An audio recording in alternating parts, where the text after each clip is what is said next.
사람들의 재정보고서 보보TV의 귤입니다. 해피 뉴 이어 여러분, 새해 복 많이 받으세요. 오늘은 새해 첫날이고요. 대한민국의 평범한 30대 경제인입니다. 그리고 제 주변에 20살 되는 친구와 40살 되는 지인이 함께 투자를 하는 10년 장기 프로젝트입니다. 10년이라는 기간 동안에 저희는 키움 블리오 EMP 투자를 적립식으로 해나갈 거고요.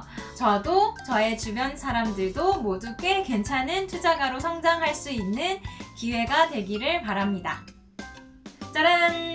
이어서 저의 키움 블리오 EMP 펀드를 공개합니다. 12월 마지막 주에 매수를 했으니까 아직 얼마 되지 않은 상황이고요. 저는 30만원의 적립 투자를 결정했고 현재 펀드 처음 쿠폰이 함께 매수되었기 때문에 32만원으로 보여지고 있네요. 그리고 저는 언헤지와 헤지로 반반 나눠서 투자하였습니다. 앞으로 상황을 지켜보시면서 이 EMP 펀드가 어떻게 제 돈을 불려나가는지 여러분도 함께 보시면 재밌을 것 같아요. 그렇죠? 제 돈이고 여러분 돈이 아니니까 좀 더 편안한 마음으로 이 투자 관찰기를 보실 수 있으실 것 같아요. 이제 1월이 됐으니까 저는 30만원을 더 추가 매수하도록 하고요. 다음 영상에서는 추가 매수하는 방법까지 찍어서 함께 올리도록 하겠습니다. 자, 2020년 새해맞이 2019년 저의 연금저축펀드 결산을 해보겠습니다. 저의 연금저축펀드는 총 수익률 9.14%로 마무리되었고요. 수익은 84만원 대략 그 정도로 마무리되었네요. 2020년에는요, 저는 연금저축펀드에는 300만원의 금액을 나눠서 납입을 하였고요. IRP라는 다른 제도를 하나 더 활용해 보도록 하려고 합니다. 2019년 12월 마지막 주에 가입을 하려고 했는데요. 할 일이 너무 많았나 봅니다. 인증에서 막혔어요. 인증에서 막혀서 계속 하려다가 안 되고 하려다가 안 되고 해서 좀 더 여유로운 마음을 가지고 1월부터 저는 연말정산을 준비해 보도록 하겠습니다. 엄청나죠? IRP에 대해서 뭔지 모르시는 분들이 계실 것 같고 IRP 설명과 더불어 IRP 가입하는 것 그리고 수수료가 현재 없는 삼성증권에서 가입할 거거든요. 가입하고 나서 이 펀드를 또 IRP를 불려나가는 모습을 계속 투자 관찰 보고서니까 올려드리도록 하겠습니다. 30대인 저의 투자 상황만 보고 드렸네요. 사실 곧 20살이 되는 우리 미성년자 친구의 상황을 보여드리고 싶었는데 저번에 키움증권을 가입하다가 중간에 제휴은행을 방문하세요라는 이 문구가 뜬 이후로 이 친구는 동분서주하면서 여러가지 사건을 맞이하였습니다. 미성년자가 예금, 적금 그리고 펀드 주식을 함에 있어서 필요한 과정이 있어요. 친권자의 은행 방문인데요. 그 상황이 굉장히 많은 것들을 요구합니다. 그래서 다음 영상에서 그 부분을 좀 더 자세히 파헤쳐 보도록 하고요. 오늘은 여기서 마무리하도록 하겠습니다.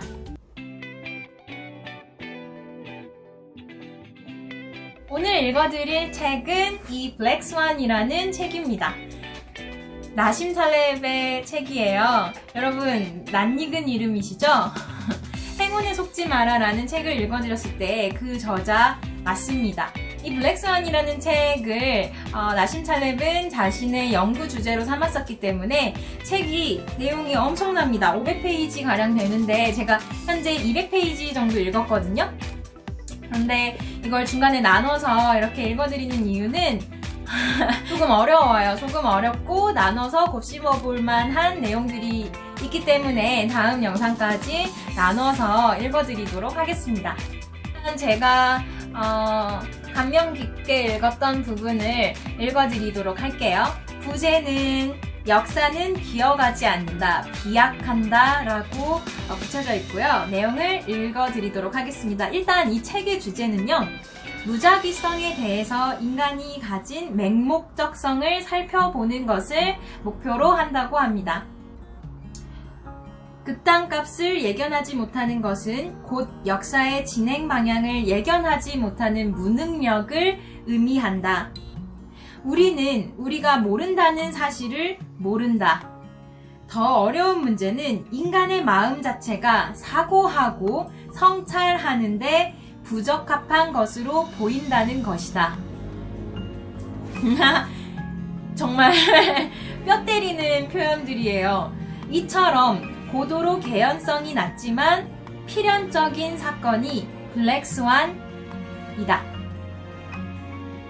자, 이 부분에 대해서 저자는요, 발생할 수밖에 없지만 굉장히 크리티컬한 상황에 대해서 보수적으로 접근할 필요가 있다고 역설하고 있습니다. 이어서 읽어드릴게요. 레바논 분쟁을 겪으면서 나는 사건의 발생에서 보이는 무작위성을 어떻게 이해해야 되는지에 대한 견해를 정립하게 되었다. 전쟁 상황에서 좀 더 명확한 진리를 파악한 것 같아요. 그리고 훗날 이 분쟁을 돌이켜보면서 인간의 마음은 그야말로 탁월한 설명 기계라는 생각을 강하게 붙이게 되었다. 인간의 마음은 거의 모든 일을 설명할 수 있고 갖가지 현상을 풀이해낼 수 있는 반면에 예견 불가능성을 일절 용납하지 못한다. 설명할 수 없는 사건들이 발생하는데 그런데도 똑똑하다는 사람들은 이미 발생한 사실들을 놓고서 자신들이 그것들을 설명할 수 있다고 믿는다. 그들이 나설수록 설명은 더욱 그럴듯하게 들린다. 더욱 심각한 것은 이렇게 제기된 신념이며 설명들은 논리적으로 조리 있게 보인다는 것이다. 그리고 모순이 없어 보인다는 점이다. 어떤 사건이 발생했을 때 굉장히 뉴스에서 흘러나오는 여러 가지 해설들, 설명들이요, 어쩌면 노이즈에 불과할 수도 있다는 가능성을 이렇게 저자는 인간의 설명 기계라고 묘사하면서 표현했네요. 이것을 깨달은 후 내게는 신조가 하나 생겼다. 우리는 뒤돌아보는 쪽으로 발달된 거대한 기계라는 것. 인간은 자기 기만의 탁월한 존재라는 것이다. 역사는 기어가지 않는다. 사회도 기어가지 않는다. 역사와 사회는 비약한다. 파열구에서 파열구로 이동한다. 다만 그 사이에 작은 진동을 일으킬 뿐이다. 우리 인간은 예견 가능하도록 한 발 한 발 전진하는 세계를 믿고 싶어 한다. 이 저자는요, 크리티컬하게 우리에게 다가오지만 전혀 예측할 수 없는 가능성에 대해서 굉장히 오픈마인드로 준비해야 된다는 입장인 것 같아요. 그러니까 통계적으로 계속 괜찮았으니까 내일도 괜찮을 거야 라고 말하는 것을 극도로 경계하고 있고요. 어쩌면 투자에 있어서 많이 얻는 것보다 조금 잃는 것, 혹은 많이 잃을 가능성을 따져보고 보수적으로 접근하는 태도를 엿볼 수 있습니다. 오늘은 이 책을 여기까지 읽어드리도록 하고요. 저의 해설이 틀릴 수도 있습니다. 저는 정말 보통 사람이고요. 이 보통 사람의 관점으로 그랬다는 뜻이에요. 그래서 다른 의견이 있으시면 댓글로 달아주시면 되겠습니다. 2020년 새해를 맞이해서 저희 보보TV에서는 토장 비결을 무료로 받으리려고 합니다. 사실 이 토장 비결은요, 굉장히 어려운 말이고 고풍스러운 말처럼 보이지만 결국에 통계의 일부라고 보시면 됩니다. 인간의 생활 후기가 쭉쭉쭉 쌓여서 누적된 것이 저는 토장 비결이라고 생각하고요. 본인의 음력 생년월일만 알고 있으면 도출해낼 수 있습니다. 상계, 중계, 하계를 도출해내서 이 세 가지 숫자가 매칭이 되는 먹기, 글귀를 쭉 찾아내면 되는 건데요. 토장 비결 조견표와 비교해서 쉽게 찾아낼 수 있어요. 제가 이 쉬운 일이기 때문에 한번 봐드리도록 하겠습니다. 비공개로 댓글 달아주시면 봐드리고요. 이 토장 비결이라는 것을 봐드려야겠다고 생각한 건 제가 토장 비결을 보고 나서 여러 가지 들었던 생각 때문인데요. 제가 우연히 내년에 운이 되게 좋다는 거예요. 토장 비결이 좀 좋은 내용이 나온 거예요. 그러면 여기서 난 운이 좋아 하고 멈출 수도 있는데 궁금합니다. 저는 몇 %의 확률로 좋은 운세가 나온 것일까 궁금해서 찾아봤습니다. 토장 비결은요, 144개의 개로 이루어져 있고요. 행운, 조건부 행운, 중립, 불운, 그리고 5번째 금기의 영역으로 5개 나눠져 있고요. 퍼센티지가 다 달라요. 행운은 30%, 중립은 20%, 그리고 금기는 14% 확률로 이렇게 분포되어져 있고요.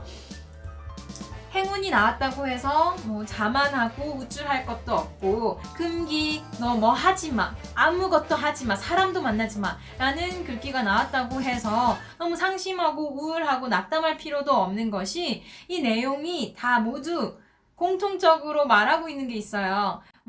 조심하면서 건강 지키고 좋은 삶을 살도록 끊임없이 경계하여라 라는 의미가 모든 괴에 들어있거든요.